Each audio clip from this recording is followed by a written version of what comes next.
Yeah, for some reason, it's sort of thing. You have to come out and go back in or something. Yeah. Okay. Oh, it says it's recording even. Oh, yeah, you're recording. Okay. Oh, all right, can you guys all still hear me?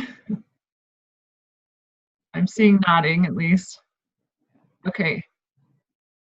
Can you hear me, Alyssa? yes. Okay. Yeah, our IT guy told me I just had to log out and then actually log in instead of just clicking on the link. I had to actually log in. So I think we're good now. All right. So I will go ahead and get started. It looks like you have a good, at least I see bodies in 2 of the rooms that I can see. So it looks like you got a good crew there today. So thank you all for attending. Sorry, my nose is itchy right at the wrong time there. So my name is Londa Nwadike, and I am State Extension Food Safety Specialist for, I work for both Kansas and Missouri. So I'm housed in the Kansas City area so I can cover both sides of the border. So that's why I can't come out today to speak in person. So I apologize for that, but it's nice to be able to do this remotely. So it saves a little bit of driving time for me. But so yeah, and it's probably the first, well, second maybe nice day of the spring when you guys would all like to be out in the fields or out doing something outside. So we'll try to keep it moving here today so you can get the main points that you need. So let me see. So I'm going to pull up my presentation if I can find it. Okay, hold on. I have to pull up my presentation and it's not up here. Okay. Oops. Of course, I gotta find the right one. Okay, here it is. Okay, can you see my the slideshow okay? Okay, good. I see a thumbs up. Excellent. Okay, perfect. So so thank you for your patience. Sorry for a little bit of a technical delay there, but we're recording and we got slides, so that's good. So it looks like everybody has a handout or some handouts hopefully, and I think you'll have 3 separate handouts hopefully. There's one that's farmers market regulations. That's like a 16-page document, so it's a longer one. I'll be going over that information first, so that's the main information that I'll be going over. And then there's also, I think you'll also have a labeling handout as well as a sampling handout. And so I'll be talking about those in a minute too.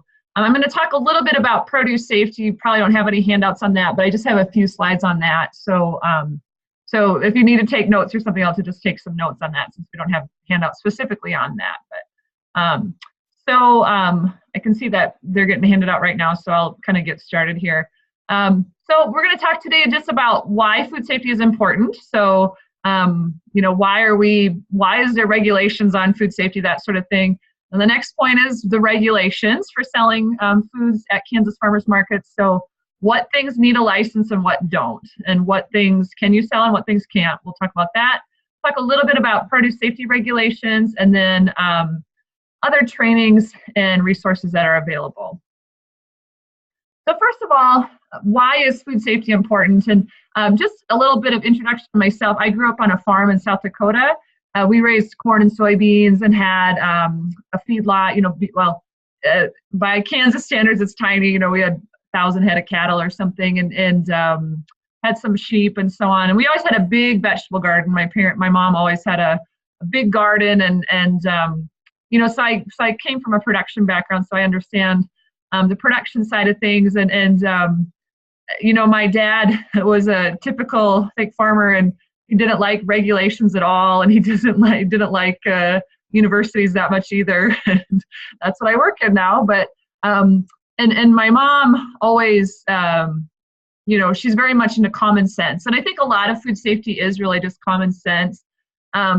You know, so we want to, as producers, obviously nobody is trying to make anybody sick. I mean, you guys want to provide the safest product possible.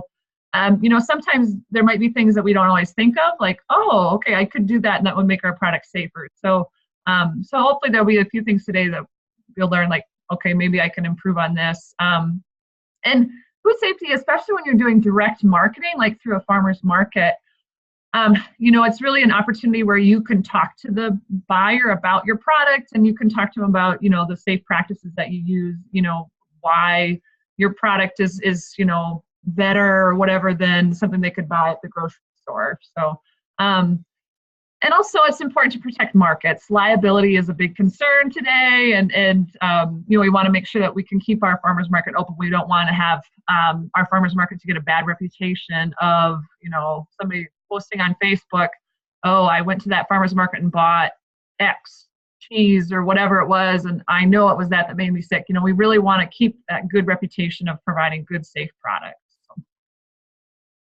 So, as I kind of have been hinting at, there's, I shouldn't say this, but, we don't always like regulations, of course, but we want to make sure that we have regulations for multiple reasons. There has been outbreaks that have been linked with local foods. I won't go into detail now, but, we usually hear in the news about kind of the, bigger food producers causing foodborne illness. So you'll hear about the Peanut Corporation of America, or you'll hear about, that big outbreak in California with spinach and E. coli back in, I think it was '06. But it does happen even with local foods, like with smaller growers. It doesn't always make the news because it's a smaller number of people that get sick, because a smaller number of people are eating the foods too. So, but it has happened. It can happen. So it doesn't matter what size your operation is. It just matters if you're using safe practices. So the important thing is that you're using those safe practices. I talked a little bit before about liability. You really want to protect your reputation as well as just your business. You wouldn't want anybody suing you because they think that they got sick from your product. And it's really hard to trace back exactly what made somebody sick, so exactly what product it was. So even if they think they got sick from your product, even if they can't prove it, they could still sue you, and it's kind of up to the lawyers and the courts and so on how that would all play out. But you just want to prevent that from happening as much as possible, obviously. And then food safety regulations just create a level playing field. It makes sure that we're all playing by the same rules, that my neighbor's not cutting corners and maybe making kind of an inferior product and selling it for less than I'm selling my product that I'm doing a good job on. So it's just to hopefully create a level playing field. So just briefly, this slide shows in general kind of who regulates what. So if you're selling meat and poultry, and this is if it's raw or cooked meat and poultry, well, I shouldn't say cooked. So raw meat and poultry, or if you're selling like a sausage or something like that, that's under USDA. So that's on the left side. At the federal level, if you're selling across state lines, you have to be USDA inspected. If you're just selling in the state, then you can just have KDA inspection. You don't need the federal inspection if you're just selling in state. And then your local sales venue might be stricter than the state requirements. If you're selling anything other than meat and poultry, then you're going to be under the right side, which is regulated by FDA at the federal level. So FSMA, Food Safety Modernization Act, is something under FDA. So we'll talk a little bit more about that later. And at the state level, it's the Kansas Department of Ag that regulates everything else. So in Kansas, this graph is a lot less confusing than in Missouri. Since I work in both states, I prepare this mostly from the Missouri side, but just to help understand, when it's USDA, when it's FDA. So meat and poultry regulations, that's USDA. Pretty much everything else is under FDA. So in Kansas, the Department of Agriculture regulates all food product sales. So it really makes it a lot easier that you're just dealing with one entity for all your regulations, whether it's meat, poultry, produce, prepared foods, all Kansas Department of Ag. So it makes it easy. And also another thing that's really helpful in Kansas is the regulations are the same across the state. In Missouri, my other side of my job, every city, every county could be different, so it's really confusing for farmers market vendors. If you're selling in multiple markets, you have to follow multiple regulations. But in Kansas, the regulations will be the same at every market you're selling at in Kansas. Sometimes the enforcement varies, but the regulations would be the same. There might be individual sales venues might have stricter requirements. You do have to check with that. Your local farmers market or or a grocery store, whatever, wherever you're selling, might be stricter. I don't know if anybody sells into Nebraska, but if you do, if you are selling into Nebraska, then you would have to follow the regulations the state regulations in Nebraska, and then you'd have to follow the federal regulations because you are crossing state lines. So you'd have to follow those regulations also. Or the same would be true for Colorado or whatever other state you're selling in. So this publication that I mentioned earlier, you should have copies of. It's that 16-page handout. We call it, it says Food Safety for Kansas Farmers Market Vendors on the top, but it really does cover everything that is what we call direct to consumer. So anytime you're selling directly to the consumer of the product, so that would be even things sold online. If you're selling at a fair or a fundraiser or a craft show, if you have a CSA or a farm stand, all those things are included as well. So anytime you're seeing, kind of the final user or, the mom of the final user, or the parents of the final user, that's considered direct to consumer, and it would be covered by these regulations. Once you sell to like a grocery store or a restaurant, then it's a different set of regulations that you have to deal with. The URL is listed there in case you want extra copies. You can print them out from there. You can also buy them, but you can just print them out for free as well, as long as you have paper, I guess. So now I'm going to talk about the foods that are not allowed to be sold at Kansas farmers markets. So again, this is in that publication. I think it's on the first page there. Pull mine over here so I have it too. So on the front page, and it's all on the front page, I guess. So you cannot sell at a farmer's market in Kansas home canned pickles, meats, vegetables, and sauerkraut.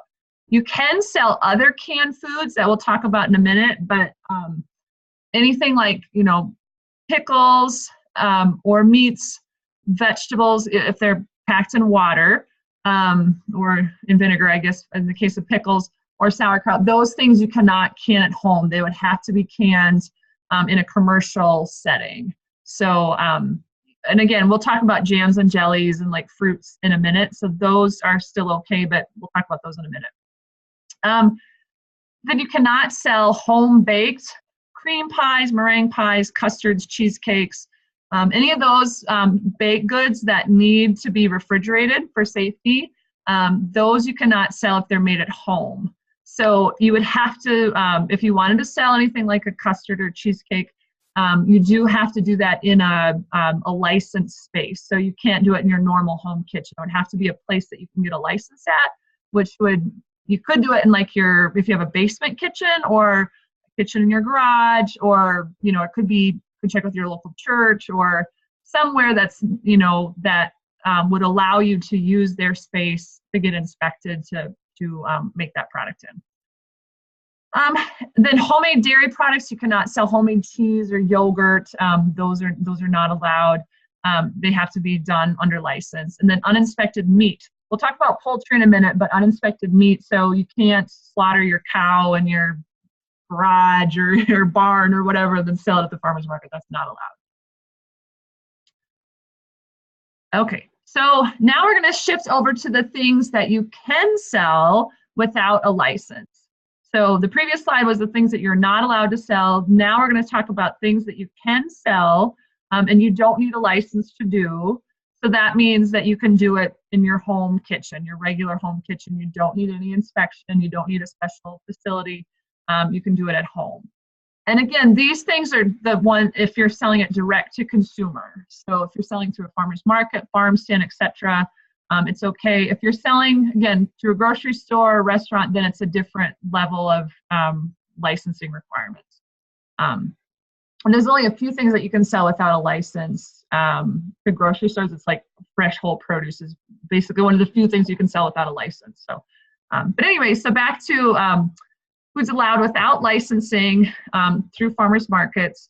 Home baked goods like cookies, breads, cakes, things that don't need refrigeration for safety, you can sell those without a license. I'm not going to list them all because they're all listed in your handout as well. This is the tables on page 2 and 3 of your handout. But one that I'll draw attention to is the fresh or dried, uncut fruits, vegetables, and herbs. So if you're selling even dried strawberries or dried, I'm trying to think of tomatoes, well, yeah, as long as they're whole, they're not cut beyond normal harvesting, you would not need a license for them. So any produce, whether it's fresh or dried, as long as you're not cutting it beyond normal harvesting, you don't need a license for that. So the next line there is I have certain cut produce and cut herbs, either dried or fresh. If you're selling, so I'll go to the next line, hopefully to clarify. So if you're selling things like cut tomatoes, cut melons, and cut leafy greens, and again, this is cut beyond normal harvesting. So it's like chopping of the lettuce or chopping of the tomato, that you do need to have a license for. So once you start chopping your leafy greens, melons, tomatoes, you need a license for that. Those are the highest risk produce items that are most likely to cause foodborne illness. So those do require a license to sell. So any other fresh produce that you're selling, or any other produce, that you're selling cut, like if you're selling cut carrots or peeled butternut squash or cut celery, those things you do not need to have a license for if you're selling them direct to consumer. And it can be dried or fresh, and that includes herbs too. So you're selling chopped, dried basil, you don't need a license for that. The next item there too requires a little bit of an explanation too. Microgreens and shoots, and those are different than sprouts. So, and I won't go into detail on that right now, but if you are selling microgreens, which are, just like baby greens, basically, you do not need a license to sell those. If you're selling sprouts, which is, the whole root and everything, it's earlier than the microgreens, that you do need a license for. So microgreens and shoots you don't. Okay, so nuts is listed there. So continuing with things that you do not need a license for to sell, honey, eggs.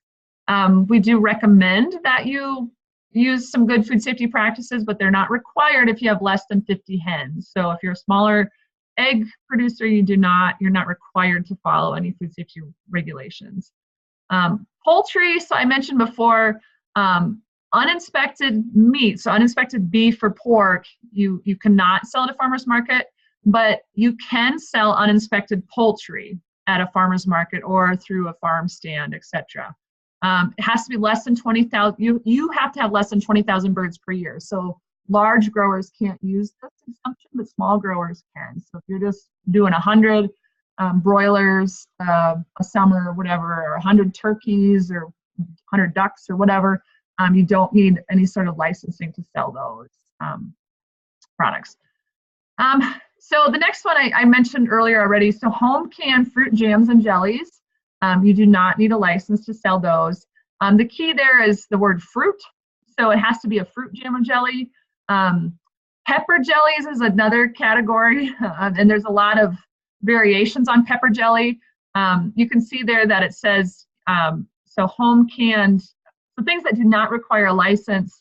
If you are selling jams and jellies flavored with pepper flavored vinegar or small amounts of pepper powder, you do not need a license to sell those. So, so those are, and like I said, the pepper jellies is a little bit confusing sometimes. So, let me see. So for the poultry, do they have to be processed in a USDA grade facility? No. So for poultry, as long as you're doing less than 20,000 birds per year, my understanding, and I should probably look this up for more details, and KDA could provide more details, but it does not have to be a USDA grade facility. So we always have to keep in mind that there is a regulation that says no one can sell adulterated food. So you have to make sure that it's a clean environment that you're working in, and that you're not, there's not going to be a lot of contamination of the product. So you do want to make sure it's a clean environment, but it doesn't have to be necessarily a USDA grade facility. And like I said, I'm not an expert exactly on that, but you do, like I said, you do, and there's more information in this, in the fact sheet on page 2. The poultry exemption is there listed in the kind of the middle. And there's a website there that has more information on the KDA regulations. So you might want to check that, but it just has to be a clean facility, a sanitary environment. But my understanding is that there's no specific regulations on that. Good question.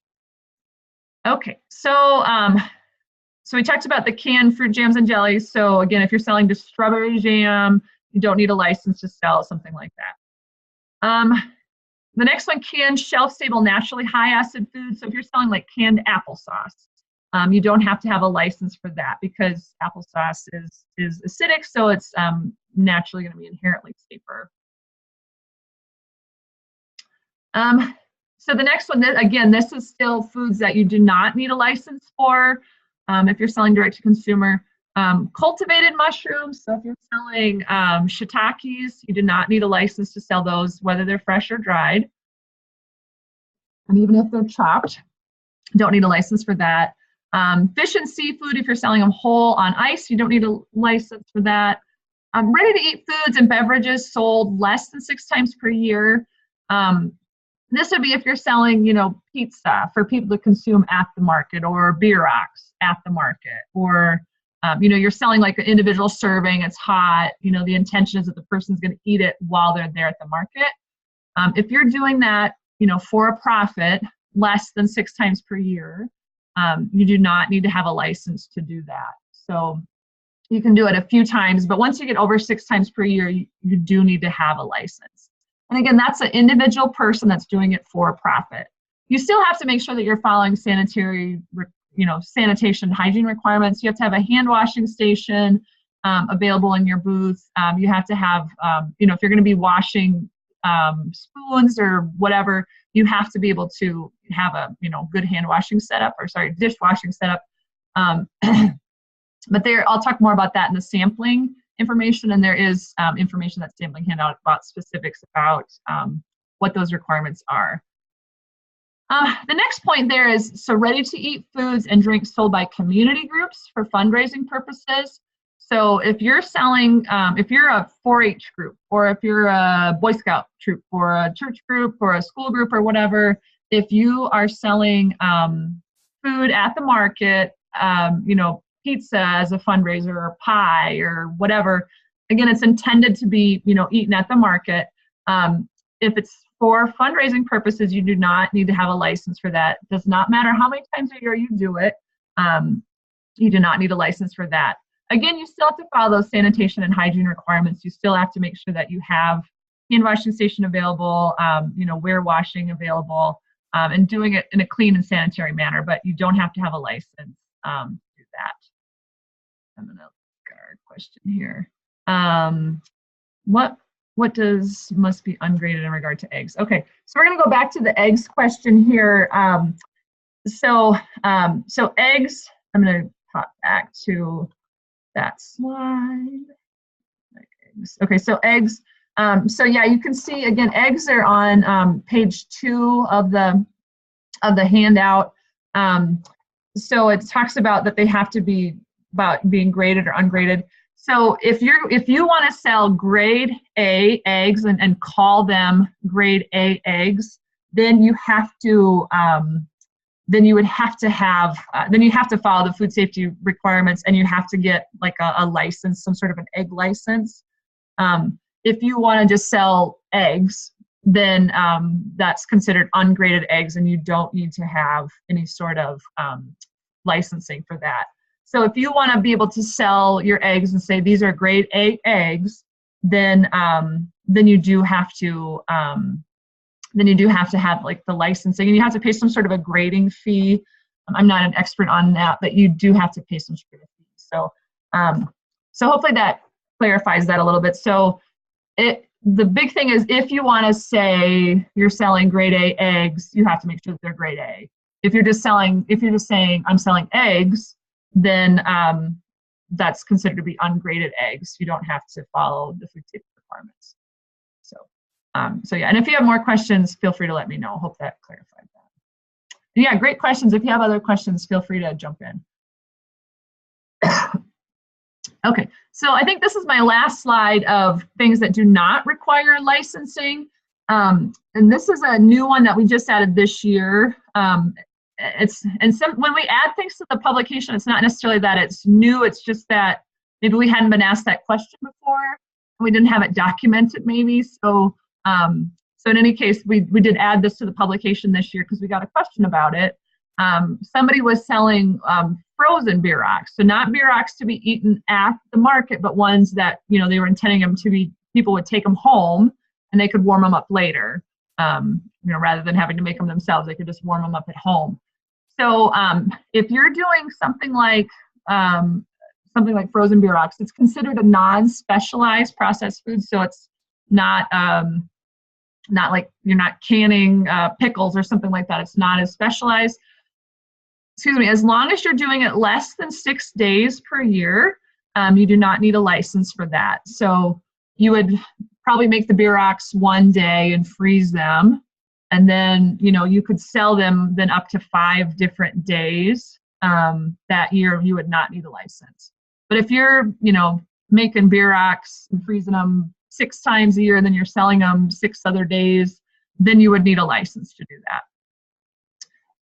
So the other things listed there, those are just kind of unique questions, again, that we got from different people asking if they could sell homemade dried pasta or lard or popcorn, fruit leather, spices. So none of those need licensing to sell at a farmer's market. All right, so then now we're going to switch over to the foods that do require licensing. So this starts at the bottom of page 3 on the handout. So these are the ones that you do have to have a license to sell, and it does not matter how many times a year you're selling it. So even if you're just doing it one day a year, you still have to have a license. I know somebody asked me one time, they said, you know, we have this annual fundraiser at our whatever it was, you know, we sell canned pickles. Do we need to have a license? It's just one day a year. But even if it's one day a year, somebody could get sick and die, and so we want to make sure that that those things that are the higher risk products do have a license. And when they develop food safety regulations, they try to kind of divide things into higher risk and lower risk. And so they try to draw the dividing line in the sand of what's higher risk needs more regulation, what's lower risk does not need regulation. The line is sometimes it's, you know, it's a little bit confusing, but they try to be fair and simple, deciding what's higher risk, what's lower risk. So foods that do need licensing to be sold in Kansas. As I mentioned before, dairy products, if you're selling milk, or cheese, you do need to have a license for the plant and then for where you're selling it at. So where you're processing it, as well as, if you're selling ice cream at a farmer's market, you need to have a license, for that farmer's market location too. Let me see. So potentially hazardous baked products, we talked about that already, cheesecake, cream-filled pies, etc. Again, raw meat, and then if you have more than 20,000 birds per year, that all has to be slaughtered under inspection. Can be sold refrigerated or frozen. Ready to eat meat, so sausages, that sort of thing. You do need to have a license for that. Jerky would be another example. If you're cleaning your fish and seafood, if you're degutting it, then you do have to have a license. Sprouts, as I mentioned before, need a license. Cut melons, cut tomatoes, cut leafy greens, whether they're fresh or dried. If it's cut beyond normal harvesting, you need a license. Another one we just added this year is roasted veggies. Like somebody said she would sell peppers and then provide the roasting service for free. And you do need to have a license for that roasting of the peppers. It's, it'll make it a higher risk. You have to make sure that you're doing it properly. Wild mushrooms, so if you're selling like morels, You do have to, you don't necessarily need a license, but somebody in the chain has to have inspected the morel, individually inspected the mushroom to make sure that it's safe. So, and if you're interested, there's more information in here too. Because there's a course that we offer twice a year, or usually 2 times a year, to do that. If you're selling things like sauerkraut, you need a license for that. It's considered higher risk as well, so you need a license for it. Acidified, shelf-stable canned foods, so pickles, hot sauce, canned tomatoes, you do need a license for those. If you're selling canned vegetables, canned meats, those all need a license. And those are a little more intense because you have to have a recipe approval. You have to go to a better process control school, so it's a whole nother step. So fruit jams and jellies, no license needed, but these other canned things do need licensing. Again, for-profit entities selling more than 6 times per year, you do need a license for that. Alcoholic beverages, if you're selling, beer, wine, kombucha, it's actually more the Department of Revenue that takes care of that, but you do want to make sure that you're having proper licensing for that. Okay. Again, so some other things that do need licensing. I'll look at the question here before we go to that next one. What is involved in getting a license? Great question. To get a license, and I'm trying to remember if I have a slide on this, but I'll talk about it now. So to get a license, you basically, the big thing is you can't use your regular home kitchen.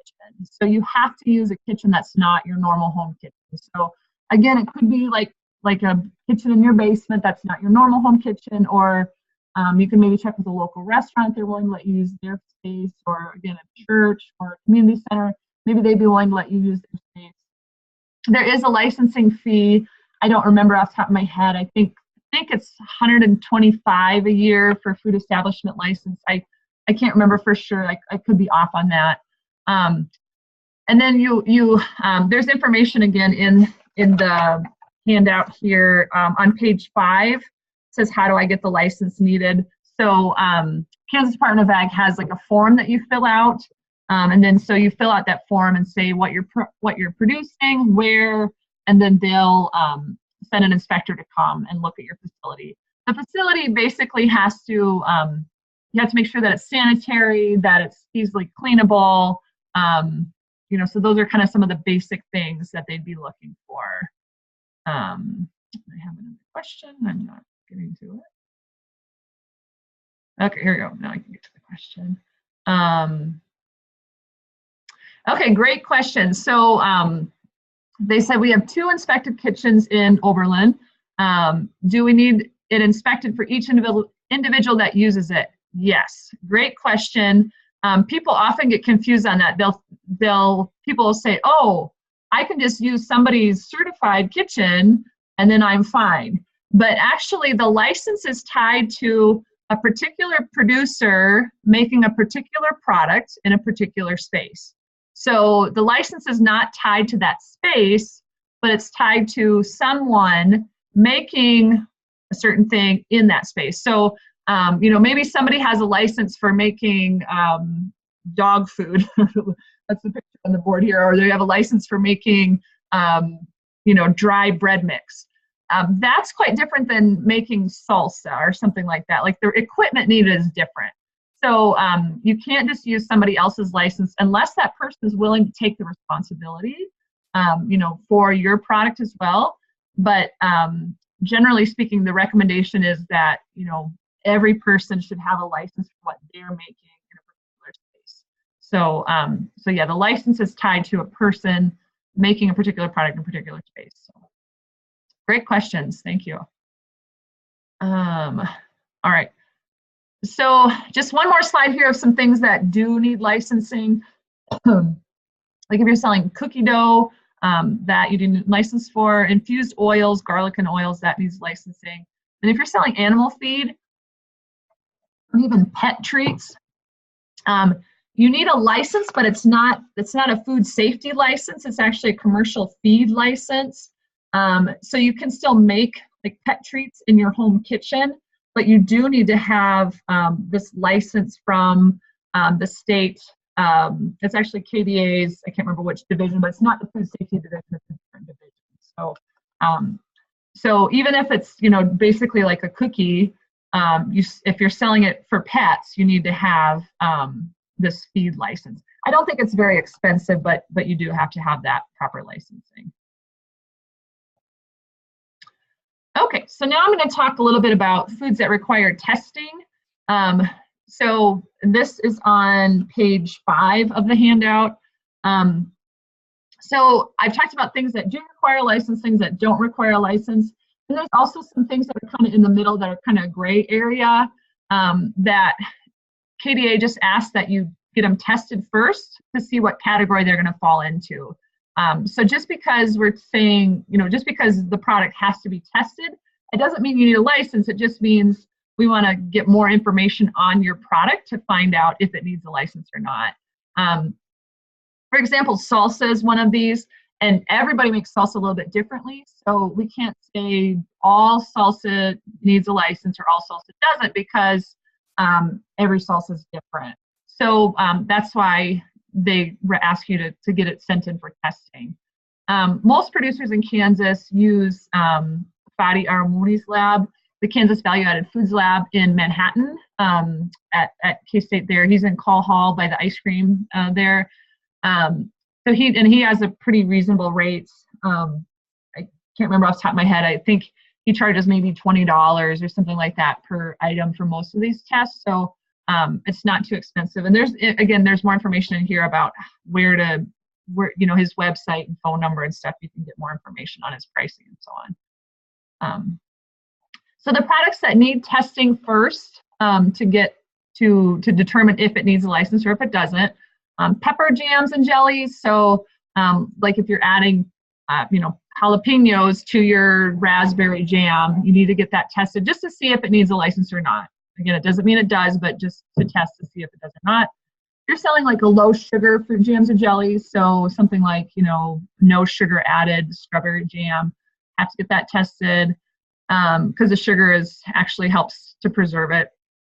Salsa, barbecue sauce, I mentioned those already.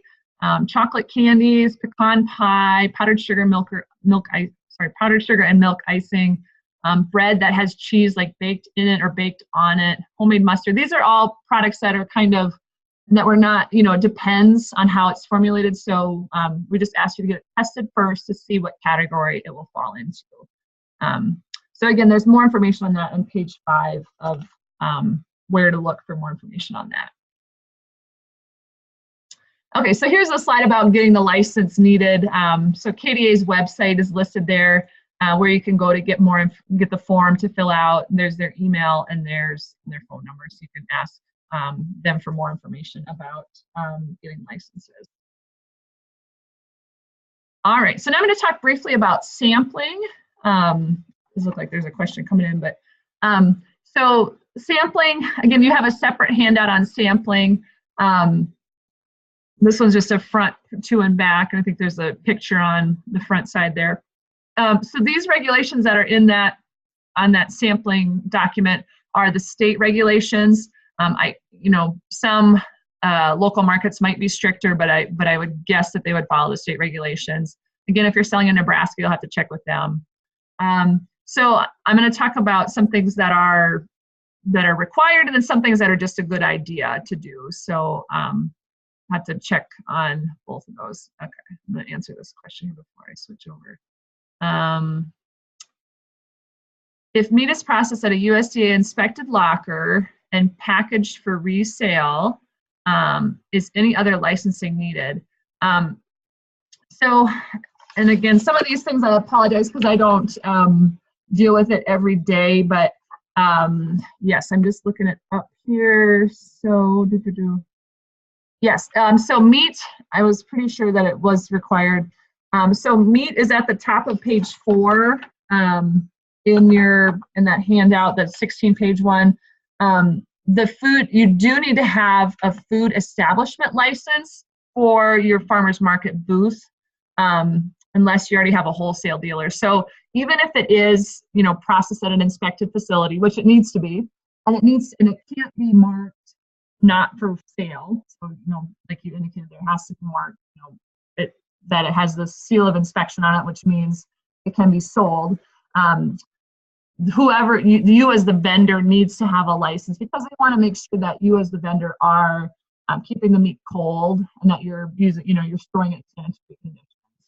So there is you have to have a meat establishment or food establishment license. And again, I don't think it's overly expensive, but there is that additional licensing is required.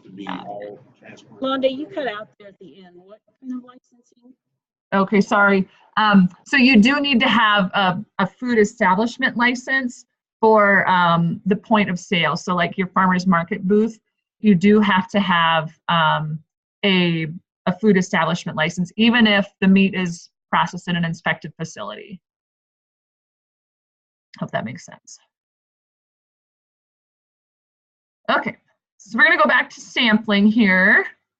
Sampling, and I'm gonna kind of buzz through some of this because I see I'm talking a lot, which I tend to do. But so for sampling, one of the big things is if you are gonna provide samples, if you're gonna be doing any handling of the product or utensils on site, so like if you're gonna be doing any chopping or cutting of the sample on site, you do need to have a hand washing station on site. And in that sampling document, there is a picture of a hand washing station. It doesn't have to be fancy. You just need to have continuous running water is the big thing. So it can be like a Rubbermaid container. Just as long as it has a continuous flow spigot, that's the big thing. So it's not expensive necessarily, but you do have to have that in place. If you're going to be doing all the preparation at home, like you're putting it into like those little sample cups or something at home, you would not need the hand washing station on site. With the 3-compartment sanitizing station, again, there's a picture of it in that sampling handout.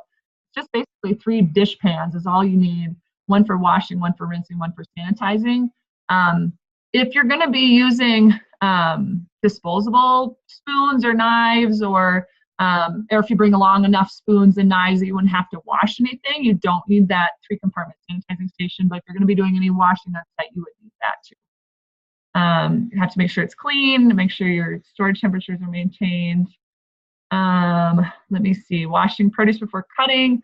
Another thing I'll mention too is making sure that you don't have bare hand contact with ready to eat food.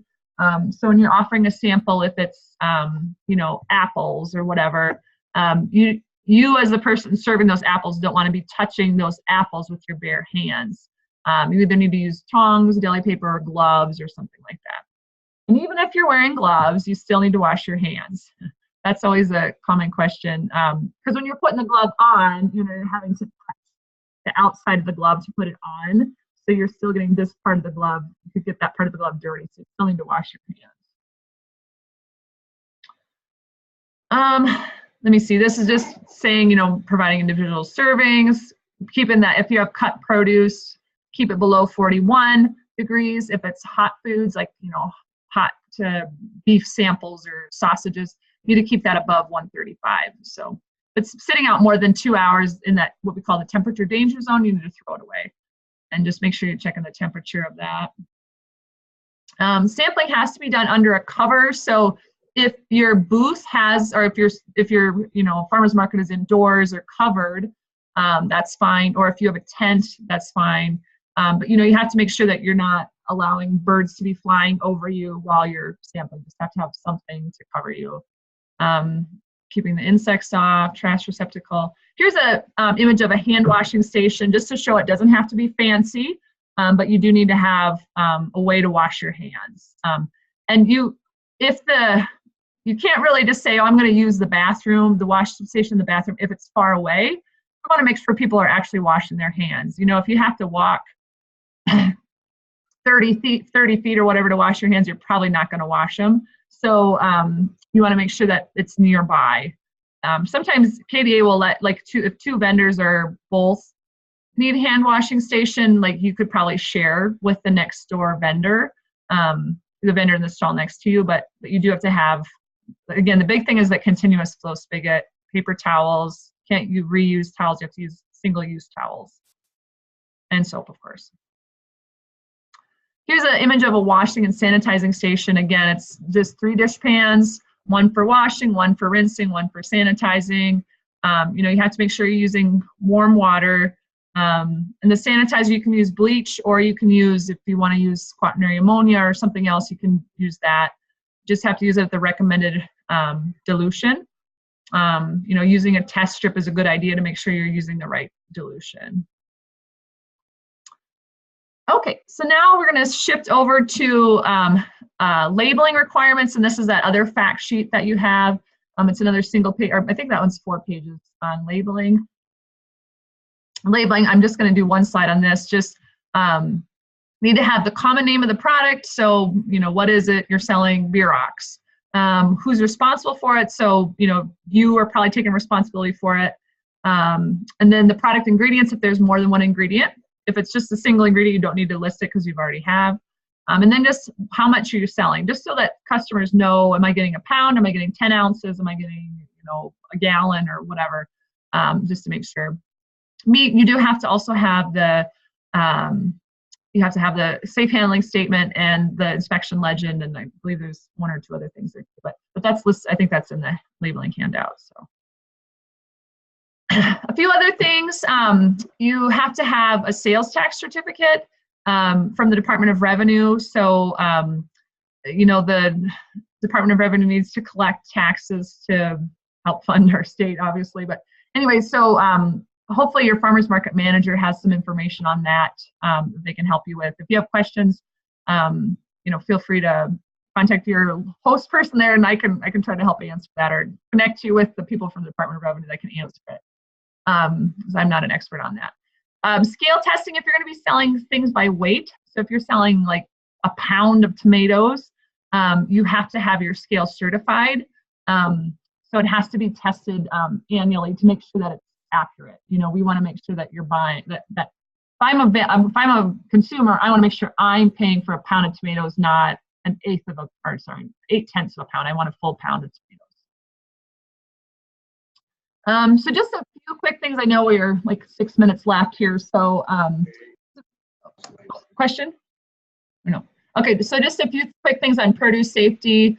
So you might have heard of GAPS or being GAP certified. GAP certification is a buyer requirement. So like a grocery store might tell you need to be GAP certified. That's not a regulatory requirement, it's a buyer requirement. But there is a new regulatory requirement for selling fresh produce. It's called the Food Safety Modernization Act, or FSMA. There's a produce safety rule under that. There's also a processed foods rule and an animal feed rule, but we won't go into those details today. So the big question people have is, am I covered or not by this FSMA? So if you're selling less than $25,000 per year of produce sales, so that's, you know, any fruits and vegetables, and that's on average over the last 3 years adjusted for inflation, then you're exempt. So if you're just getting started selling produce, you would be exempt. So produce rarely consumed raw is exempt. If you're going to be selling produce to a canner, because it's going to be heat processed, that's exempt. And then this is called the qualified exemption, or kind of our local foods exemption. So on average over the last 3 years, if you have less than $500,000 of annual food sales, and that includes any sort of food. So just this calculation, it's any sort of food or animal feed. So if you're selling wheat, corn, soybeans, hay, milk, meat, any of those things would be included in that calculation of that $500,000 of annual food sales. So those aren't regulated necessarily, but just they're including that in that calculation. And then if a majority of your food is sold directly to a qualified end user, which means basically direct to consumer, or there's some other caveats as well, then you are exempt, but you still have some record keeping requirements. Everybody else is covered unless unless you have a foodborne disease outbreak linked to your farm, and then you lose your exemption. So I'm going to try to, there we go, I'm going to catch this question here. Okay, so back to the labeling. Is it okay to simply put home raised or homegrown on the label? And yes, that is allowed. I'm going to pop back to that one. Oops, there it is. So yes, you can. Oh, okay, maybe I misunderstood the question. So you can put that something is homemade or home raised. I don't know if this is related to the labeling requirement slide, but you're not required to, but you can. In Missouri, in fact, they require you to say that it's made at home and it's not licensed. You don't have to do that in Kansas. But you would still need to have these other things listed. And I know the enforcement of this varies definitely, but and the label doesn't have to be fancy. I mean, just to and if you're selling things like tomatoes, I mean, you don't need this, but selling any sort of a canned product or a prepared food, then you do need to have the label on there. Hope that answers the question. All right, I'm going to pop back through that one. Okay, so just a few, in the few minutes we have left here, just a few upcoming things that we have. I know that these are mostly on the eastern side of the state. We did have a FSMA training and a GAPS workshop out in Colby in March, so I don't know if any of you were able to make it to that, but so we did have some things in Colby, and we can do things again in Western Kansas. We just have if there's enough interest, we can definitely organize trainings out there. We just have to, like I said, have enough interest. But we do have some things coming up, a variety of things. And again, they're mostly here in Olathe since that's where I'm based. We have a new produce safety extension associate who's based here too. So, but yeah, he travels all over the state. So if you have specific produce safety questions, he can help with that. And we do have scholarships available to help with registration and travel costs too for those things. I'm going to skip over that just for time. This is our produce safety website. So there's a lot of information just on produce safety there. And then here's some websites for additional information. The Kansas Value Added Foods Lab that I talked about earlier, who can do the product testing we talked about. If you want nutrition facts panels, so if you want that, nutrition facts that you would see at foods you're buying in a store, that he can help generate those as well. There's the KDA's Food Safety and Lodging Programs website, and then that's our extension food safety website listed there as well. And those are all listed in the back of the big 16-page handout, and the page 15, there's a list of key contacts, and that information's on there too. So this is my husband and kids. That's the top picture is old, but I kind of like it, so I keep it in. But this one actually is getting old too. But anyway, that's why I don't travel as much as I used to, because I have 3 little kids. So and there's my contact information. So feel free to contact me directly, or if you forgot. And my information is in this publication too, in all of them, I guess. And if you have questions, you can talk to your extension agent, or you can talk to me directly as well. So I can take any other questions that you guys have. You've had some good questions throughout the presentation, so that's good.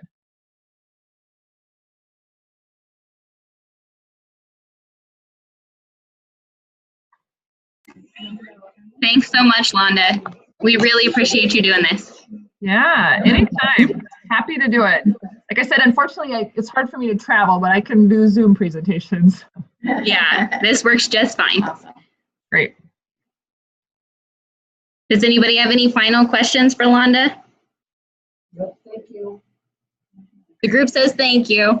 All right, great. Yep, and hope I answered your questions. I hope they made sense. So, and if not, Yes. just feel free to email me or call me or whatever. So. Okay. All right. Thanks so much. Yeah, you're welcome. I'm going to stop the recording, and we'll figure out how to get it to you later here.